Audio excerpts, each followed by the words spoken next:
I'm back. We were talking about slang, if you remember. And there's a special kind of slang that Hawaiian teenagers have invented. They call it Pidgin English. And the University of Hawaii has done a lot of research on the teenager slang. Now, Pidgin English is also an influence on the English language. Now, pidgin means business. So Pidgin English was developed in the 17th century to trade and make money. It's based on about 300 nouns and 50 verbs. If you see an Asian person on television speaking bad English, that is not Pidgin English, that is prejudice. So both types of pidgin are ones that you can research, but don't confuse them. There's the Hawaiian slang pidgin, and there's the true Pidgin English to conduct business, which isn't used much anymore. So those are other things that you can do research on. Now, you can do research on word games. There's all sorts of word games. I hear things referred to oxymorons all the time. That's conflict in terms, like designer jeans, educational television, or people enjoy palindromes. Those are things that are said forward and backwards. Or did you ever learn the G language or Pig Latin when you were a kid? Word games that kids set up. Or twins will often invent a language.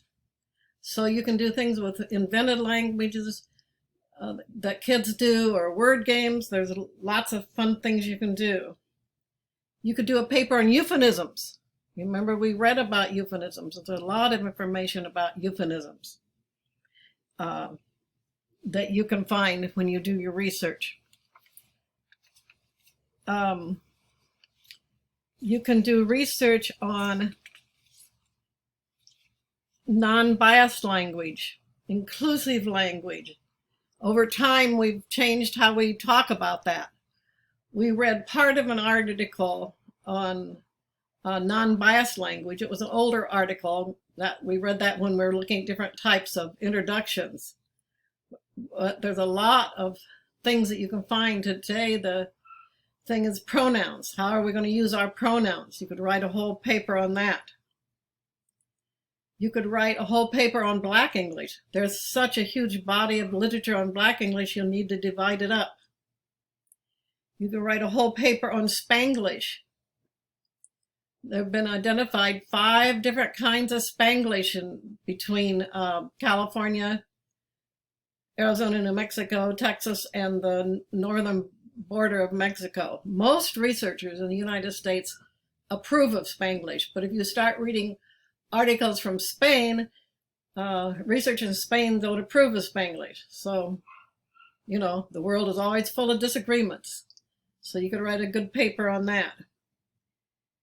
There are possibly articles on Korish, the combination of Korean and English.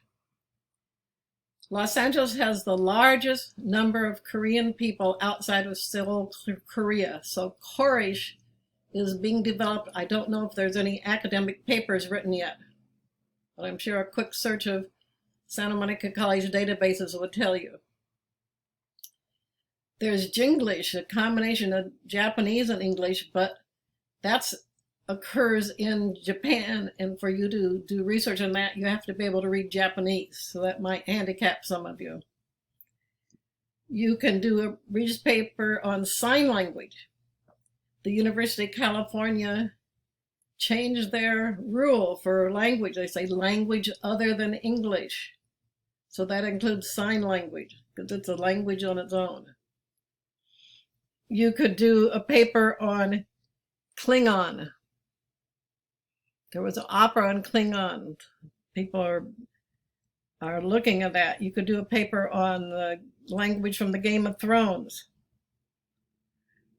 All sorts of things you can think of. You could do a paper on artificial intelligence, language of artificial intelligence.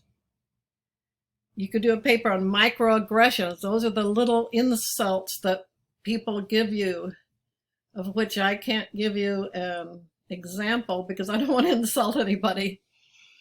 You're welcome to write those in your paper, though, as an example. You could do a paper on micro expressions, which is part of body language. So reading people's body language is important. There's things like body language in business or the body language of romance. Micro expressions, if you go on Google, you can get a little test of micro expressions, see how well you can read them. And then you can do academic research on the subject. So as you see, there's many influences on the English language. There are made-up languages. There's Esperanto and interlingua. So that people can communicate around the world, we've invented languages. If you spoke Esperanto, Hitler put you in a concentration camp, so that has an interesting history. I think once a year, Cal State Northridge teaches a course on Esperanto. So you're pretty open as long as your subject is language. It doesn't have to be the English language, but the key is narrowing your topic down. Now, the half-hour rule is very important. You know how when you drop food, you got the 3-second rule. You pick it up and it's safe to eat. That's not true, by the way. It's really not safe to eat, but that's the folk tale. Well, I have the half-hour rule. If you can't find 100 things you could read, I'm not saying you have to read it, in half an hour you need to do 2 things. 1, chat with a librarian. On the library website is a chat. There's somebody there 24 hours a day for you to chat with. Because you may be using the wrong keywords and the wrong research terms. Or you'll need to change your subject.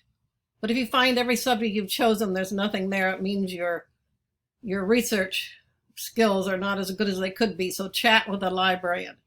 I need to say this about 100 times, like Strunk used to repeat everything 3 times. Chat with a librarian. So I have office hours for you to ask me questions. You can email me, but you need to pick out a topic for your research paper and get going. And good luck. I'm here to help anytime you want me, except late at night. Unlike you guys, I'm not awake late at night. Okay, email me, questions, anything you need, let me know. Talk to you later.